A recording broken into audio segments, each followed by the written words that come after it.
আসসালামু আলাইকুম এভরিওয়ান, আশা করি সবাই ভালো আছেন। আজকে আপনাদের জন্য একটা নতুন জিনিস নিয়ে আসলাম, সেটা হলো মৌমাছির চাক। এই মৌমাছির চাক কিন্তু ক্যান্ডেল দিয়ে বানানো। এগুলো আমরা খুব সিম্পল ওয়েতে কীভাবে বানানো যায় সেটাই আমরা ট্রাই করছিলাম এবং একটা হ্যাক্স পেয়ে গিয়েছি। তার জন্য আপনাদের সাথে শেয়ার করার জন্য চলে আসলাম। এই যে এরপরে প্লাস্টিকের র্যাপারগুলো দেখতে পাচ্ছেন, এই প্লাস্টিকের র্যাপারগুলো আমরা প্যাকেজিংয়ের কাজে ব্যবহার করি। এগুলো দিয়ে আজকে আপনাদেরকে বানিয়ে দেখাবো কীভাবে সিম্পল ওয়েতে ক্যান্ডেল দিয়ে মৌমাছির চাক বানানো যাবে। চলেন এখন দেখি কীভাবে বানানো যাচ্ছে। এই র্যাপারগুলো আমরা এভাবে রেখে দিলাম। এর মধ্যে আমরা এখন গরম মোম ঢালবো। আমি আপনাদেরকে বোঝানোর জন্য আজকে আমার কিছু সানফ্লাওয়ার কালার করা ছিল, সেই কালারটা দিয়ে আমি এখানে করছি। এই যে মিক্সড করে নিলাম। এরপরে এখন আমরা এটার মধ্যে পোর করে দেব।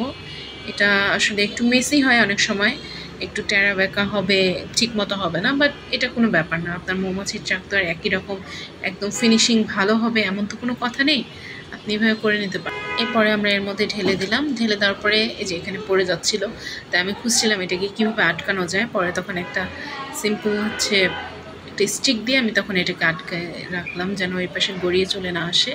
এবং অপোজিট পাশেও আপনারা চাইলে এরকম একটু প্লাস্টিকটাকে র্যাপারটাকে উপরে করে নিতে পারেন যাতে এই লিকুইডগুলো চলে না আসে ক্যান্ডেলের।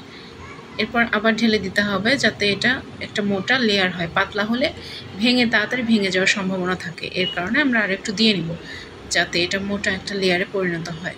মোটা লেয়ার দিলে এগুলো সহজে ভেঙে আসবে না এবং আপনি আপনার পছন্দ অনুযায়ী যে কোনো শেপ দিতে পারবেন। এটা দেওয়ার পরে বেশিক্ষণ ওয়েট করতে হবে না, আধা ঘন্টার মতো ওয়েট করলে এটা র্যাপারের যে বাবলসগুলো আছে সেগুলোর সাথে অ্যাডজাস্ট হয়ে যাবে।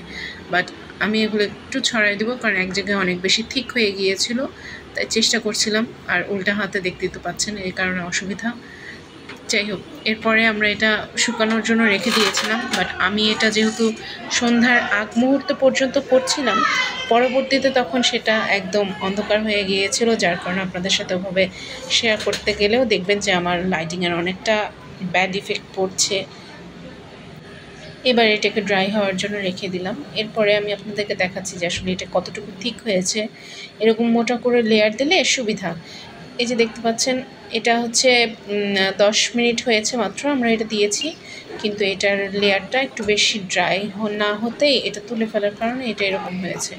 আমি শুধু দেখাতে চাচ্ছিলাম যে আসলে মৌচাকের চাকটা কীরকম লাগছে দেখতে, এই কারণে। এই পাশ থেকে দুটাই ভালোভাবে দেখাচ্ছে, কিন্তু এটা আমরা আরও কিছুক্ষণ ড্রাই হতে রাখবো কারণ এখন যদি আমি এটা তুলতে যাই তখন সেক্ষেত্রে এটা ভেঙে যেতে পারে। তাই আমি এটা পুরাটাই চেষ্টা করবো যেন আপনাদের সাথে একদম দেখানোর। থিক লেয়ারটা শুকাতে দিয়ে আমি আপনাদেরকে দেখাচ্ছি যে আমি এর আগে আসলে বানিয়েছিলাম এক্সপেরিমেন্টাল হিসেবে যে এটা কতটা সাকসেস হয়েছে, আমি যেটা ভেবেছি সেটা, এবং আলহামদুলিল্লাহ এটা অনেক সুন্দরভাবে ফুটে উঠেছে। বাবল র্যাপার দিয়ে আসলে এটা খুবই ইউনিকভাবে করা যায় এবং খুবই সিম্পল, আপনাকে কোনো হ্যাসেল পোহাতে হবে না। আপনি একদম সাধারণভাবে নতুন একটা জিনিস আপনার ক্যান্ডেলকে নতুন আকর্ষণীয় করে তোলার জন্য এই কাজটা করতে পারেন। এই যে দেখছেন সন্ধ্যা হয়ে গিয়েছে এবং অন্ধকার হয়ে গিয়েছে, লাইটের পর্যাপ্ত আলোর অভাবে, বাট এটা একদম ড্রাই হয়ে গিয়েছে। তা আমি চাচ্ছিলাম আপনাদের সাথে পুরোটা একদম রাখতে, যে কোনো কাটছাট না করে আমি আপনাদেরকে দেখাতে চাচ্ছিলাম যে এটা কীভাবে করতে হয়। এই জন্য একটু লেন্দি হয়ে গিয়েছে, তাই আমরা একটু এটাকে কেটে ছেটে ঠিক করছি। এরপরে আমি এটাকে তোলার চেষ্টা করছিলাম, বাট আনফর্চুনেটলি এটা পুরোটা উঠে আসেনি, ভেঙে গিয়েছিল এবং পার্টস হয়ে গিয়েছিল অনেকগুলো। তো একটা বড় অংশ উঠে আসার পরে তারপর ভেঙে যায়। আমি অনেক চেষ্টা করেছিলাম যে পুরাটা যেন চলে আসে, বাট এটা হয়নি।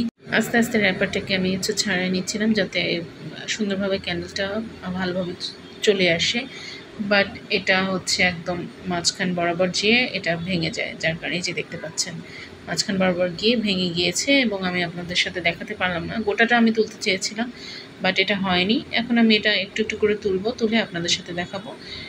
একদম খুবই আপনি যে কোনো সাদা কালার দিয়ে করতে চাইলে করতে পারেন আপনার পছন্দ অনুযায়ী। এমন না যে মৌচাকের কালার মৌচাকের মতোই হতে হবে, আপনি আপনার পছন্দ, এটা ক্রিয়েটিভ করার জন্য আপনাকে যা করা লাগে আপনি তাই করতে পারবেন। এবং খুবই সিম্পল একটা হ্যাক্স, এটা এত সুন্দরভাবে হয়েছিল।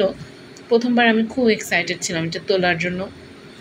এরপরে দেখে আমি বুঝেছি না এটা আসলে একটা সুন্দর সিম্পল অনেক কিছু, আর আমরা এত পরিমাণ আসলে মোল্ড স্টক করা বা নিজের কাছে রাখা তো অনেক কষ্ট।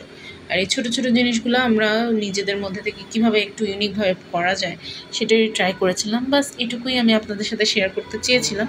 ভিডিওটা আসলে অনেক লেন্দি হয়ে গিয়েছে, আই এম সো সরি। আশা করি আপনাদের ভালো লেগেছে। দেখার জন্য অনেক অনেক ধন্যবাদ। ইনশাল্লাহ আপনাদের সাথে দেখা হবে আবার নেক্সট কোনো ভিডিওতে। Thank you so much and happy candle making. Bye by.